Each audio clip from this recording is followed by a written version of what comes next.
চীনের তিব্বতে ইয়ারলুং জাংবো নদে বেইজিংয়ের বাঁধ নির্মাণের খবরে উদ্বেগ প্রকাশ করেছে ভারত। রয়টার্সের প্রতিবেদনে বলা হয়, ভারতের পররাষ্ট্র মন্ত্রণালয়ের মুখপাত্র রণধীর জয়সওয়াল এই সংক্রান্ত এক প্রশ্নের জবাবে বলেন, এই বিষয়ে ভারতের মতামত ও উদ্বেগের কথা চীনকে জানানো হয়েছে। ইয়ারলুং জাংবো নদ ভারত বাংলাদেশে ব্রহ্মপুত্র নামে পরিচিত।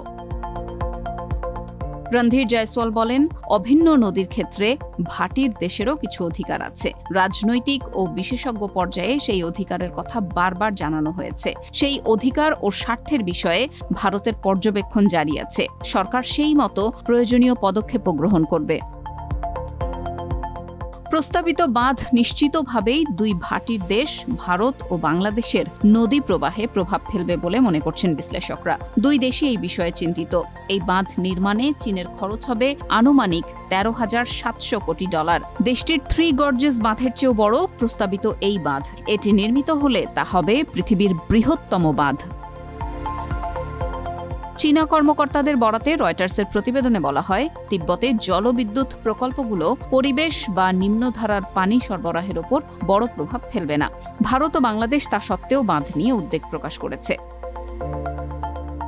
ভারতের পররাষ্ট্র মন্ত্রণালয়ের মুখপাত্র বলেন, এই ধরনের প্রকল্প গ্রহণের আগে ভাটির দেশের সঙ্গে আলোচনা করা জরুরি। পরিস্থিতির ওপর ভারত নজর রাখছে। প্রয়োজনীয় ব্যবস্থাও গ্রহণ করা হবে। যদিও চীন এই ধরনের কোনো আপত্তি বা উদ্বেগ পাত্তা দেয় না। 2020 সালের সংঘর্ষের পর পূর্ব লাদাখে প্রকৃত নিয়ন্ত্রণ রেখা বরাবর স্থিতাবস্থা বজায় রাখার ভারতীয় দাবিও তারা আজ পর্যন্ত পুরোপুরি মেনে নেয়নি। কাজেই বাঁধ তৈরির সিদ্ধান্ত পুনর্বিচার করবে এমন সম্ভাবনাও নেই বললেই চলে।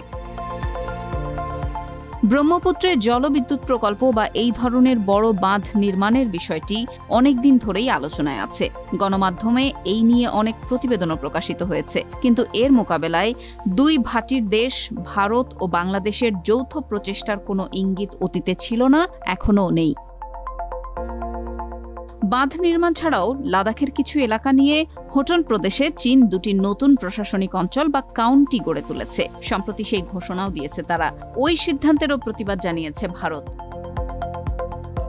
জয়সওয়াল বলেন, ওই এলাকায় চীনের দখলদারি ভারত কখনো মেনে নেয়নি, নেবেও না। তাদের ওই ঘোষণা ভারতের সার্বভৌমত্বের ওপর কোনো প্রভাব ফেলবে না। ওই এলাকা ভারতের ছিল, ভারতেরই থাকবে। কূটনৈতিক পর্যায়ে তার বিরুদ্ধে প্রতিবাদ জানানো হবে।